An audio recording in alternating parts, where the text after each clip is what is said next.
നമസ്കാരം. The path is the goal എന്ന സീരീസിൻ്റെ അടുത്ത സെഷനിലേക്ക് വീണ്ടും ഏവർക്കും സ്വാഗതം. നമുക്ക് ആദ്യം മെഡിറ്റേഷൻ ചെയ്യാം. കണ്ണുകൾ അടച്ച് ശാന്തമായിരിക്കും. ഭൂമി മാതാവിനോടും സർവചരാചരങ്ങളോടും അന്തരീക്ഷത്തോടും കൃതജ്ഞത രേഖപ്പെടുത്തും. ഭൂമി മാതാവിൽ നിന്നുമുള്ള ഹീലിംഗ് എനർജി കാലുകളിലൂടെ പ്രവേശിച്ച് ശരീരം മുഴുവൻ വ്യാപിക്കുന്നതായും ശരീരത്തിലെ എല്ലാ ഭാഗങ്ങളെയും എല്ലാ കോശങ്ങളെയും റിലാക്സ് ചെയ്യാൻ സഹായിക്കുന്നതായും അനുഭവിക്കുക. ഇപ്പോൾ ശരീരം പരിപൂർണമായും റിലാക്സ്ഡായി.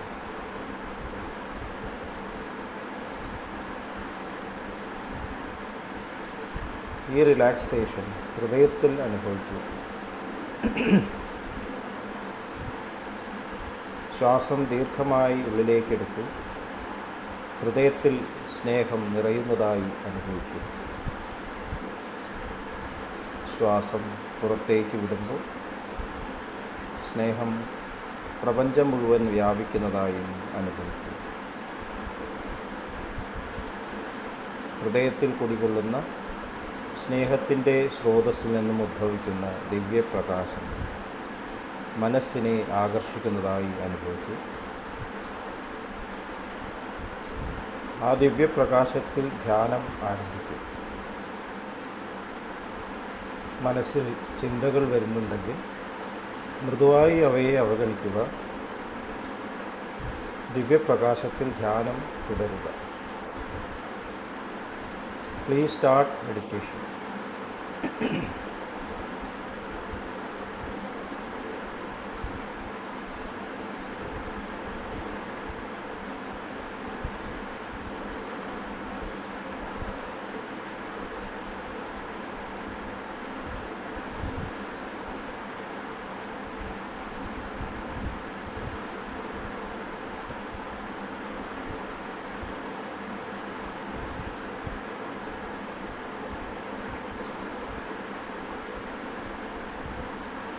ഓക്കെ, ആ കണ്ടീഷൻ ഹൃദയത്തിൽ നിലനിർത്തി പതുക്കെ കണ്ണുകൾ തുറക്കൂ.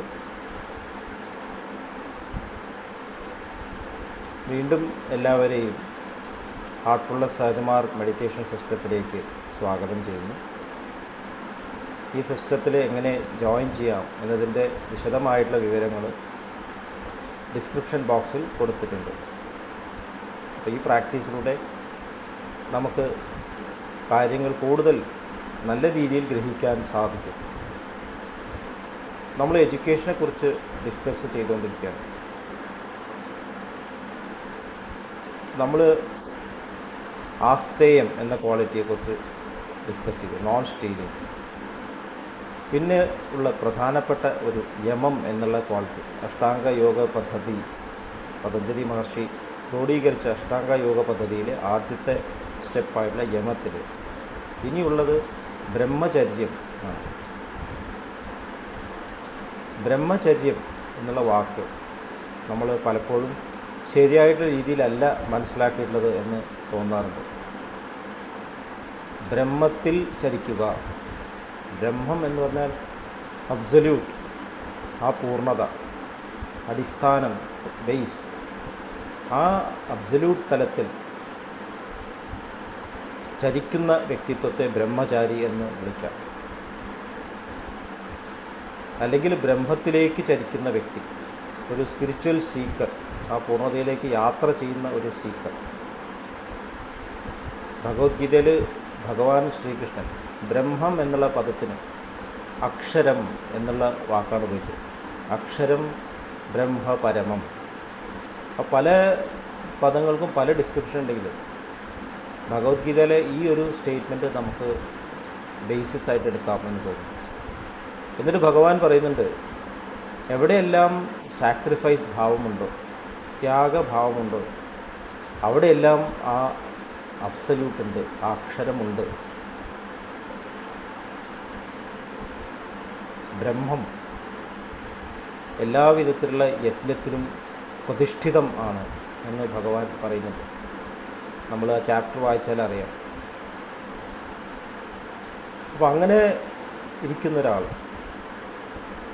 അങ്ങനെയുള്ള ആൾക്കാരുടെ ക്യാരക്ടർ എന്തായിരിക്കും? ബാബുജി മഹാരാജ് ബ്രഹ്മഗതി, അതായത് ബ്രഹ്മത്തിൽ മെർജർ പ്രാപിച്ചിട്ടുള്ള ആ തലത്തിലെത്തിയിട്ടുള്ളൊരു വ്യക്തിത്വത്തിൻ്റെ സ്വഭാവം ഇൻഡോമിറ്റബിൾ വിൽ എന്നാണ് പറഞ്ഞത്. ഒരിക്കലും തളരാത്ത ഒരു ഇച്ഛാശക്തി. അങ്ങനെ ഒരു വ്യക്തി ഒരു സജഷൻ കൊടുത്താൽ, മെൻ്റലി ഒരു തോട്ട് കൊടുത്താൽ അത് സംഭവിക്കും, ഒരു സംശയമില്ല. കാരണം അവിടെ ഒരു തരത്തിലുള്ള ഡ്വാലിറ്റീസും ഇല്ല.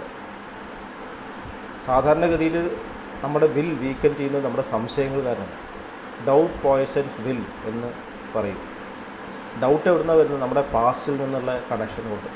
ഞാൻ പല കാര്യങ്ങൾ മുമ്പേ ചെയ്തിട്ടുണ്ട്, അതിൽ നിന്നുള്ള എക്സ്പീരിയൻസസ് എന്നെ എക്സ്പെക്റ്റേഷനിലേക്ക് നയിക്കുന്നു. അതുകൊണ്ട് എനിക്ക് വിൽ ഉപയോഗിക്കാൻ സാധിക്കുന്നില്ല. ശരിയാവുമോ? ഒരു കാര്യം തുടങ്ങുമ്പോൾ തന്നെ ശരിയാവുമോ? അതുകൊണ്ട് നമുക്ക് ഒരുപാട് കാര്യങ്ങൾ ശ്രദ്ധിക്കേണ്ട ആവശ്യം വരുന്നു.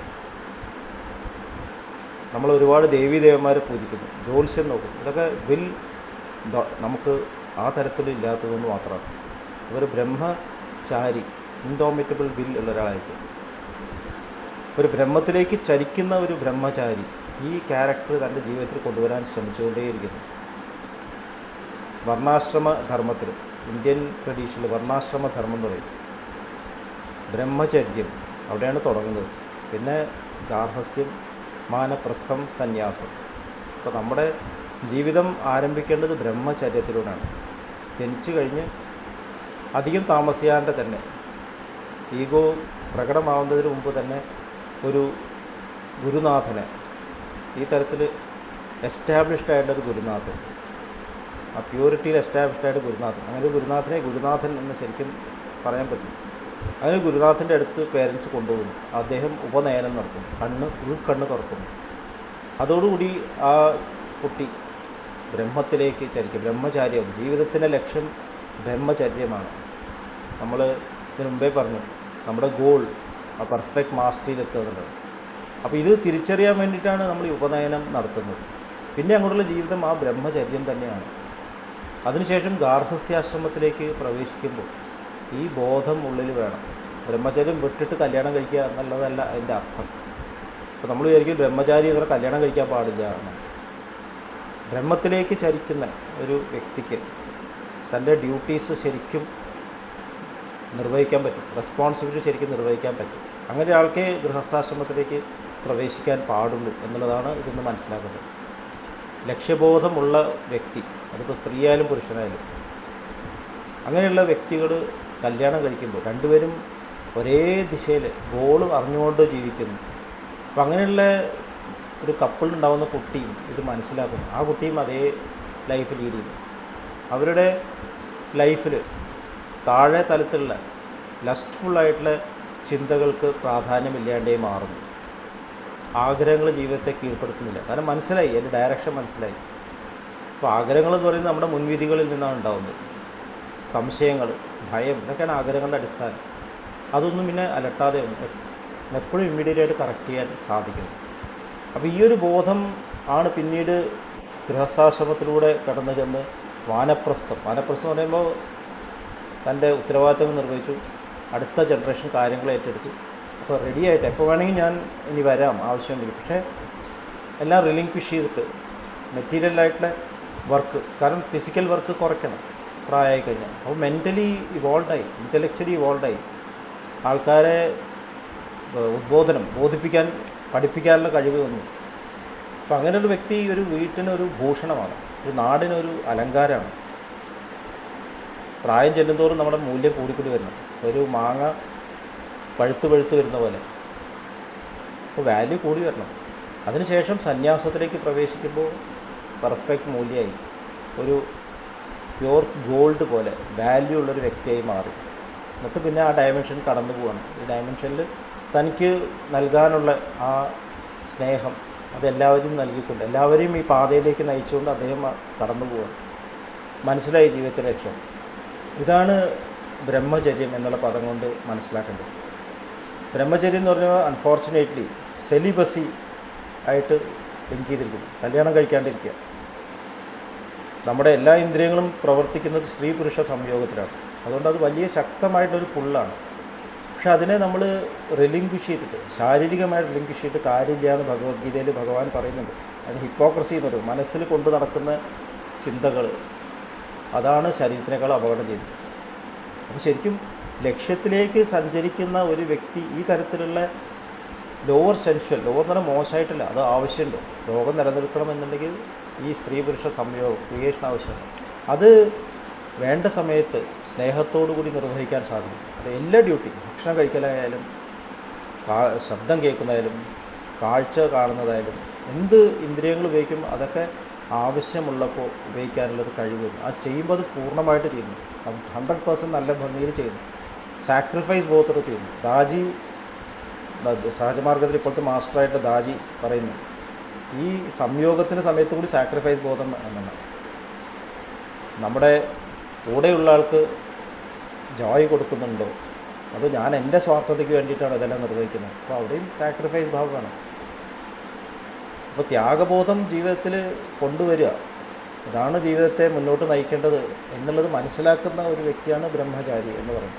അപ്പോൾ എഡ്യൂക്കേഷൻ്റെ യഥാർത്ഥത്തിൽ ലക്ഷ്യം നമ്മുടെ പെർഫെക്ഷനിലേക്ക് എത്തിക്കുക എന്നുള്ളതാണ്. മനസ്സിലാക്കി കഴിഞ്ഞാൽ ഈ ഒരു സ്വഭാവം നമ്മുടെ ജീവിതത്തിൻ്റെ ഭാഗമായിട്ട് മാറും. ബ്രഹ്മചര്യത്തെക്കുറിച്ചൊരു കഥയുണ്ട്. ഒരിക്കൽ ഭഗവാൻ ശ്രീകൃഷ്ണൻ യമുനാ നദിയുടെ കരയിൽ ഗോപികമാരും ഗോപന്മാരുമായിട്ടൊക്കെ കളിക്കുകയാണ്. അപ്പുറത്തെ സൈഡിൽ ദുർവാസ മുനി ശിഷ്യന്മാരായിട്ട് വന്നിരിക്കുകയാണ്. അപ്പോൾ ദുർവാസ മുനിക്ക് ശിഷ്യന്മാർക്ക് ഭക്ഷണം വേണം. അപ്പോൾ എന്താണ് ചെയ്യേണ്ടത് എന്ന് ചോദിച്ചപ്പോൾ ശിഷ്യനോട് ദുർവാസാവ് പറയുകയാണ്, നീ അപ്പുറത്ത് പോയിട്ട് ശ്രീകൃഷ്ണനോട് ചോദിക്കും, ദുർവാസ മുനിക്ക് ഇവിടെ ക്യാമ്പ് ചെയ്തിട്ടുണ്ട്, ഭക്ഷണത്തിൻ്റെ ആവശ്യമുണ്ട്. അപ്പോൾ പുഴ എങ്ങനെ കടക്കുക, ഈ ശിഷ്യൻ ചോദിക്കും. അപ്പോൾ ദുർവാസ മുനി പറയും, ശ്രീകൃഷ്ണൻ നിത്യബ്രഹ്മചാരി ആണെങ്കിൽ പുഴയോട് വഴിമാറി തരാൻ പ്രാർത്ഥിക്കാം. അപ്പോൾ അത് പറഞ്ഞ പോലെ ഡിസൈപ്പിൾ അവിടെ പോയിരുന്നപ്പോൾ ശ്രീകൃഷ്ണൻ നിത്യബ്രഹ്മചാരി ആണെങ്കിൽ വഴിമാറി തരട്ടെ എന്ന് പറഞ്ഞോട് കൂട്ടിയിട്ട് വഴിമാറി കൊടുത്തു. യമുനാ നദി കടന്നു പോയി. പിന്നെയും യമുന പഴയ പോലെ. അപ്പോൾ അപ്പുറത്ത് ചെന്നിട്ട് ഭഗവാന്റെ അടുത്ത് നിന്ന് ഭക്ഷണമെല്ലാം എടുത്ത് തിരിച്ചു വരുമ്പോൾ പിന്നെയും പുഴ എങ്ങനെ കിടക്കണം. അപ്പോൾ ഭഗവാൻ പറഞ്ഞു, ദുർവാസ മുനി നിത്യ ഉപവാസിയാണെങ്കിൽ പുഴയോട് വഴിമാറി നിൽക്കണം. ഇത് പറഞ്ഞപ്പോഴും പുഴ മാറി. അപ്പോൾ ഈ ശിഷ്യന് കൺഫ്യൂഷനായി. ഭഗവാൻ ശ്രീകൃഷ്ണൻ നിത്യബ്രഹ്മചാരി, ഇത്രയും ഗോപികമാരുടെ കൂടെ ഇത്രയും കല്യാണം കഴിച്ചിട്ട് നിത്യബ്രഹ്മചാരി. അപ്പോൾ ഒരു സീനിയറായിട്ടുള്ള ഒരു ശിഷ്യൻ പറയാണ്, ഭഗവാൻ ബ്രഹ്മത്തിലാണ് ഇരിക്കുന്നത്, അതാണ് ബ്രഹ്മചാരി എന്ന് പറയുന്നത്. അപ്പോൾ ഫിസിക്കലായിട്ട് ഡയമെൻഷൻ അല്ല. അപ്പോൾ ദുർവാസ മുനി എപ്പോഴും ഭഗവാന്റെ അടുത്താണ്. അതാ ഉപവാസം എന്ന് പറയുന്നത്. ഉപവസിക്കുക, അടുത്തിരിക്കുക, അല്ല ഭക്ഷണമായിട്ട് ഉപവാസത്തിന് കണക്ഷൻ ഇല്ല. വളരെ ടച്ചിങ് ആയിട്ടൊരു സ്റ്റോറിയാണ്. അപ്പോൾ നിത്യ ഉപവാസിയായിട്ടുള്ള ഒരാളാണ് യഥാർത്ഥത്തിൽ നിത്യ ബ്രഹ്മചാരി ആയിട്ട് നമ്മൾ മനസ്സിലാക്കണം. അപ്പോൾ ഈ പദങ്ങളൊക്കെ നമ്മൾ കുറച്ചുകൂടി ഡെപ്തിൽ മനസ്സിലാക്കേണ്ട ആവശ്യമുണ്ട്. നമുക്ക് ഇവിടെ നിർത്താം. അടുത്ത സെഷൻ വരേക്കും വിടവാങ്ങുന്നു. നന്ദി, നമസ്കാരം.